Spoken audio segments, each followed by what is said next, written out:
दोस्तों, आपने एक से एक शक्तिशाली देवदूतों, देवताओं और राक्षसों के बारे में जरूर सुना होगा। और हर किसी देवता या असुर ने ऐसे नाम जरूर होते हैं जिसे देखकर उन्हें सबसे शक्तिशाली होने का उपनाम मिल जाता है।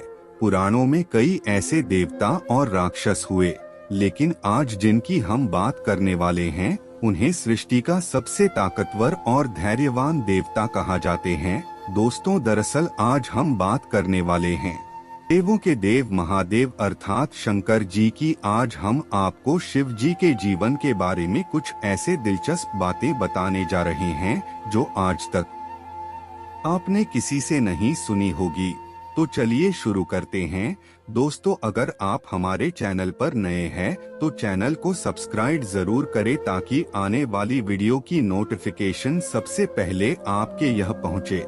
दोस्तों, अगर आपको नहीं पता तो बता दें कि शिवजी को स्वयंभू माना गया है, यानी कि उनका जन्म नहीं हुआ और वो अनादिकाल से सृष्टि में है।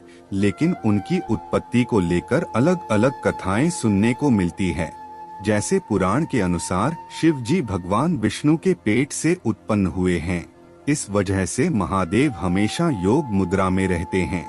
वहीं श्रीमद् भागवत गीता के अनुसार एक बार जब भगवान विष्णु और ब्रह्मा अहंकार के बस में आकर अपने आप को श्रेष्ठ बताते हुए युद्ध कर रहे थे, तब एक जलती हुई आग के गोले से भगवान शिव प्रकट हुए। विष्णु पुराण में शिव के वर्णन में लिखा है कि एक बच्चे की जरूरत होने के कारण ब्रह्मा जी ने तपस्या की, जिसकी वजह से अचानक उनकी गोद में रोते हुए बालक शिव प्रकट हुए। तब ब्रह्मा ने शिव का नाम रुद्र रखा, जिसका अर्थ होता है रोने वाला। लेकिन बाल स्वरूप शिव फिर भी चुप नहीं हुए, जिसके बाद ब्रह्मा ने उन्हें दूसरा नाम दिया, पर शिव को वो नाम भी पसंद नहीं आया और फिर भी चुप नहीं हुए। तो भगवान ब्रह्मा ने उन्हें कई नाम दिए, पर बालक को वो सब नाम भी पसंद नहीं आए और वो फिर रोने लगे। इस तरह से शिव को चुप कराने के लिए ब्रह्मा ने 8 नाम दिए और ये 8 नाम कुछ इस प्रकार से रुद्र, शर्व, भाव, उग्र, भीम, पशुपति, ईशान और महादेश। दोस्तों, महादेव नाम से तो भगवान शिव आज भी जाने जाते हैं। दोस्तों, शिव जी के जीवन के बारे में कुछ खास जानकारी तो किसी भी व्यक्ति को नहीं पता है, लेकिन कुछ ऐसे पुराण हैं जिनमें शिव जी के बारे में बहुत कुछ लिखा है। एक बार जब धरती, आकाश, पाताल समेत पूरा ब्रह्मांड जलमग्न था, तब ब्रह्मा विष्णु के सिवा कोई भी देव या प्राणी नहीं था। ब्रह्मा जी और विष्णु जी उस समय जब सृष्टि के संबंध में बातें कर रहे थे तो शिव जी प्रकट हुए। ब्रह्मा जी ने शिव जी को पहचानने से इनकार कर दिया। अब शिव के रूठ जाने के भय से भगवान विष्णु ने अपनी दिव्य दृष्टि देखकर ब्रह्मा जी को शिव की याद दिलाई। तब उस समय ब्रह्मा जी को अपनी गलती का एहसास हुआ और उन्होंने शिव जी से क्षमा मांगी। दोस्तों, भगवान शिव से बारे में बहुत सारे ग्रंथ लिखे गए हैं, जिनमें उनके जीवन चरित्र, रहन सहन, विवाह और उनके परिवार के बारे में बताया गया है। लेकिन उन सब ने महर्षि वेद व्यास द्वारा लिखे गए शिव पुराण को सर्वोच्च स्थान प्राप्त है। इस ग्रंथ में भगवान शिव की भक्ति, महिमा और उनके अवतारों के बारे में विस्तार से बताया गया है। दोस्तों, शिव जी की शादी के बारे में कहा जाता है कि भगवान शंकर की बारात में नाग, किन्नर और भूत प्रेत नाचते हुए पार्वती जी के घर तक पहुँचे और उन्होंने बारातियों के सजने धजने के बजाय खुद पर भस्म को जमाया हुआ था। किसी के गले में मुंडमाला थी, किसी के हाथों में इंसान की खोपनी थी और इन सभी के रूप, रंग, आकार, प्रकार, वेशभूषा, हाव भाव आदि सभी कुछ अत्यंत विचित्र थे। किसी का मुख्य नहीं था तो किसी के बहुत से मुक्त थे। कोई बिना हाथ पैर का था तो कोई बहुत से हाथ पैरों वाला था। किसी के बहुत सी आँखें थी तो किसी के एक भी आँख नहीं थी। किसी का मुख्य गड्ढे की तरह था तो किसी का सियार की तरह, किसी का मुख्य कुत्ते की तरह था। उन सभी ने अपने अंगों पर ताजा खून लगाया हुआ था। कोई अत्यंत पवित्र तो कोई अत्यंत व्यस्त तथा अपवित्र भेष धारण किए हुए था। उनके आभूषण बहुत ही डरावनी थे। उन्होंने हाथ में नरक पांडे रखा था। सबके सब अपनी तरंग में मस्त होकर नाचते गाते और मौज करते हुए महादेव शंकर जी के चारों ओर एकत्र हो गए। यह सब देखकर पार्वती की माताजी बेहोश हो गई थी। कुछ देर बाद जब उन्हें होश आया तो उन्होंने कहा कि मेरी फुलसी बेटी इस अघोरी से शादी नहीं करेगी। तभी धीरे धीरे वहाँ सारे देवता भी आकर एकत्र हो गए। भगवान श्री विष्णु डीटीएच के आसन पर पितामह ब्रह्मा जी उनकी बगल में मूर्तिमान वेदों, शास्त्रों, पुराणों, सनकादि महान सिद्धू प्रजापतियों, पुत्रों तथा अन्य परिजनों के साथ उपस्थित थे। देवराज इंद्र भी नाना प्रकार के आभूषण धारण किए अपनी विशाल ऐरावत गज पर सवार होकर वहां पहुंच गए थे। तब स्वर्ग से आए आरक्षी मुनियों ने उनकी माता को शिवजी के बारे में बताया और कहा कि यह सृष्टि के रचिता हैं।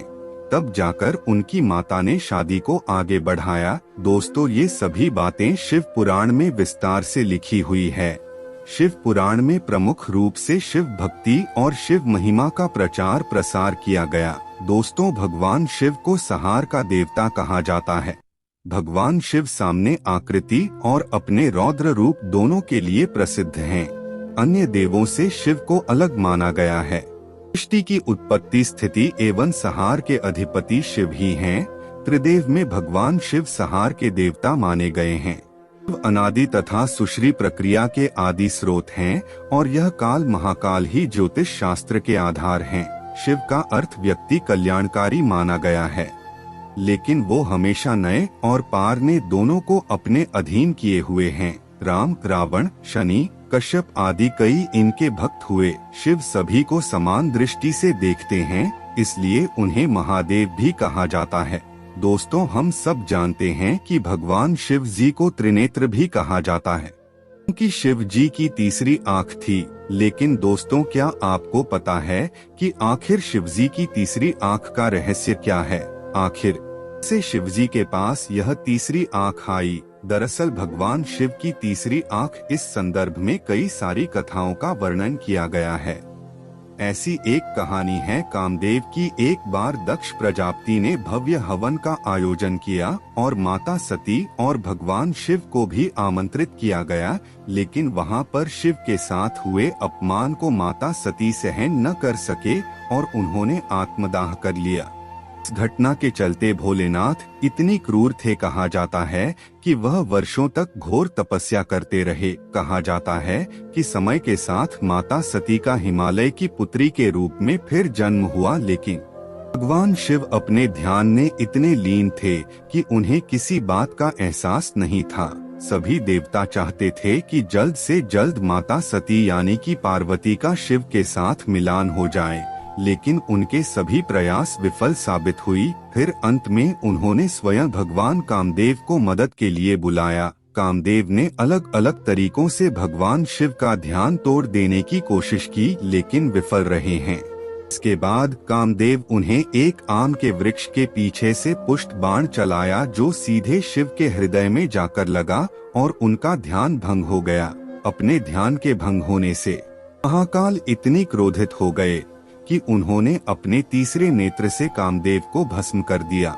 अब देवताओं को इस बात की संतुष्टि थी कि भोलेनाथ का ध्यान समाप्त हो गया है, लेकिन इस बात का दुख भी था कि कामदेव को अपनी जिंदगी का बलिदान देना पड़ा। जब कामदेव की पत्नी शिव से गुहार लगाई कि उनके पति को पूर्ण जीवित कर दे, तब शिव ने कहा कि द्वापर युग में कामदेव भगवान कृष्ण के पुत्र के रूप में फिर से जन्म लेंगे। पुराण के अनुसार भगवान शिव की तीसरी आँख दिव्य दृष्टि का प्रतीक है। इस दिव्य दृष्टि से कुछ भी छिपा नहीं रह सकता। कहते हैं कि भगवान अपनी दिव्य दृष्टि से दुनिया के ऊपर नजर रखते हैं। उन्हें पता होता है कि कहाँ क्या चल रहा है। यह भी मान्यता है कि भगवान शिव की तीसरी आँख खुलते ही समस्त सृष्टि भस्म हो जाएगी। दूसरे शब्दों में कहा जाए तो महादेव के क्रोध के सामने किसी की भी नहीं चलती।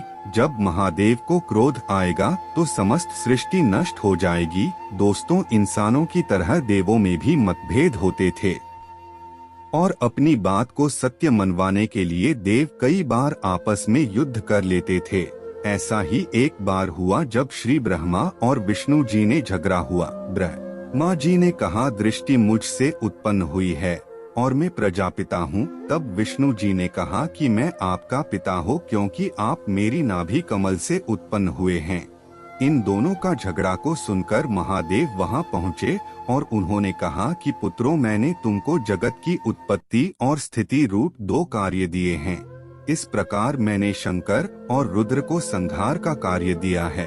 मेरे 5 मुख्य हैं, एक मुख से आकार, दूसरे मुख से पुकार, तीसरे मूर्ख से मूर्खमा, चौथे मुख से बिंदु तथा 5वें मुख से नाद शब्द प्रकट हुए हैं। उन 5 से मिलकर ओम अक्षर बना है। यह मेरा मूल मंत्र है जो कि स्वयंभू है। दोस्तों, हिंदू धर्म की प्रमुख देवताओं ने भगवान शिव जी का स्थान सर्वोच्च है। भगवान शिव मनुष्य के मन को पढ़ने वाले माने गई हैं। कहा जाता है कि शिव जी की शरण में आने भर से भगवान अपने भक्तों के कष्ट और कामनाओं को समझ लेते हैं और भगवान शंकर केवल मनुष्य ही नहीं, हर प्राणी की रक्षा करते हैं और उनकी 2 अंगुली में जीव जंतु तक शामिल होते हैं। बात यह है कि भगवान शिव की पत्नी देवी पार्वती और उनके पुत्र कार्तिकेय और भगवान गणेश जी के बारे में सभी जानते हैं, लेकिन बहुत कम लोगों को पता है कि शिव जी के कई और संतानें हैं। उनकी 3 पुत्रियां अशोक, सुंदरी, ज्योति और 4 पुत्रों के नाम सुकेश, जालंधर, घूमी और खोजा है। दोस्तों, भगवान शिव के बारे में और भी कई सारे रहस्य हैं, उन सबको एक वीडियो में कवर नहीं किया जा सकता। अगर आपको यह वीडियो अच्छा लगा हो तो कमेंट में हर हर महादेव जरूर लिखे। धन्यवाद।